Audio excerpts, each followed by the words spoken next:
സന്തോഷമായി. കടലപ്പൊതി തുറന്ന് അതിൽ നിന്ന് ഓരോന്നെടുത്ത് കുറച്ച് വരുമ്പോൾ അതാ മുന്നിൽ ചാരംകുരങ്ങ്. അവൻ ആ കടലപ്പൊതി തട്ടിപ്പറിക്കാൻ നോക്കി. ചെമ്പൻകുരങ്ങ് അതുമായി ഓടി. കടലപ്പൊതി കിട്ടാത്തതിൽ ദേഷ്യം വന്ന് ചാരംകുരങ്ങ് പിന്നാലെ ഓടിച്ചെന്ന് ചെമ്പൻകുരങ്ങിനെ ആക്രമിച്ചു. ചെമ്പൻകുരങ്ങ് വിട്ടുകൊടുത്തില്ല, തിരിച്ചും ആക്രമിച്ചു. രണ്ടുപേരും പൊരിഞ്ഞടിയായി.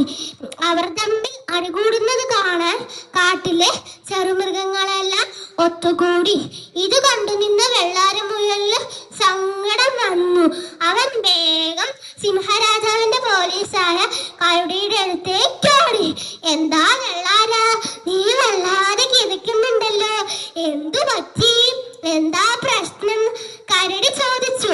കരടി പോലീസേ, കരടി പോലീസേ, വേഗം എന്റെ കൂടെ വരൂ. അവിടെ ചെമ്പൻകുരങ്ങനും ചാരംകുരങ്ങനും അടികൂടുന്നു. വേഗം എന്തെങ്കിലും ചെയ്തില്ലെങ്കിൽ അവരിൽ ഒരാൾ ചത്തുപോകും. വെള്ളാരമുയൽ പറഞ്ഞു. ഇത് കേട്ട കരടിയും മുയലും പുറപ്പെട്ടു. അവർ നേരെ ചെന്നത് സിംഹരാജാവിന്റെ അടുത്തേക്കാണ്. സിംഹരാജാവ് കരടിയോട് എന്താ കാര്യമെന്ന് ചോദിച്ചു. കരടി നടന്ന കാര്യങ്ങളെല്ലാം വിവരിച്ചു. വരൂ, നമുക്ക് പുറപ്പെടാം, സിംഹരാജാവ് പറഞ്ഞു. അവർ എല്ലാവരും ചെമ്പൻകുരങ്ങനും ചാരംകുരങ്ങനും അടികൂടുന്ന സ്ഥലത്തെത്തി. നിർത്തൂ കുരങ്ങന്മാരെ, നിങ്ങളുടെ പ്രശ്നം ഞാൻ പരിഹരിച്ചു തരാം, സൂത്രശാലിയായ സിംഹരാജൻ പറഞ്ഞു. നിങ്ങൾ രണ്ടുപേരും ഞാൻ പറയുന്നത് ശ്രദ്ധിച്ച് കേൾക്കണം. ആ കാണുന്ന ഗുഹയിൽ ഒരേ ആകൃതിയിലും നിറത്തിലും ഒരേ തൂക്കത്തിലുമുള്ള രണ്ടു ചെപ്പുകൾ ഇരിക്കുന്നുണ്ട്.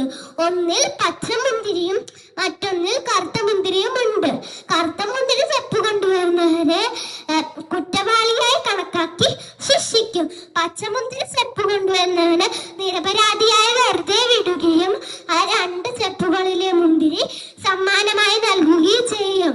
സിംഹരാജാവ് അധികാരസ്വരത്തിൽ പറഞ്ഞു. ഇത് കേട്ട ചെമ്പൻകുരങ്ങിന് സൂത്രശാലിയായ സിംഹരാജന്റെ കെണിയാണെന്ന് മനസ്സിലായി.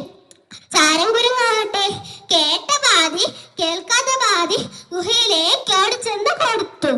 ചെമ്പൻകുരങ്ങ് സ്വയം രസം നേടാനായി ഒരു മരത്തിന്റെ മുകളിലേക്ക് ഓടിക്കയറി. എന്നിട്ട് രാജാവിനോട് ഇങ്ങനെ പറഞ്ഞു. താങ്കൾ പലരെയും പറ്റിച്ചിട്ടുണ്ടാകും, അതിനെ ചെമ്പൻകുരങ്ങിന് കിട്ടില്ല.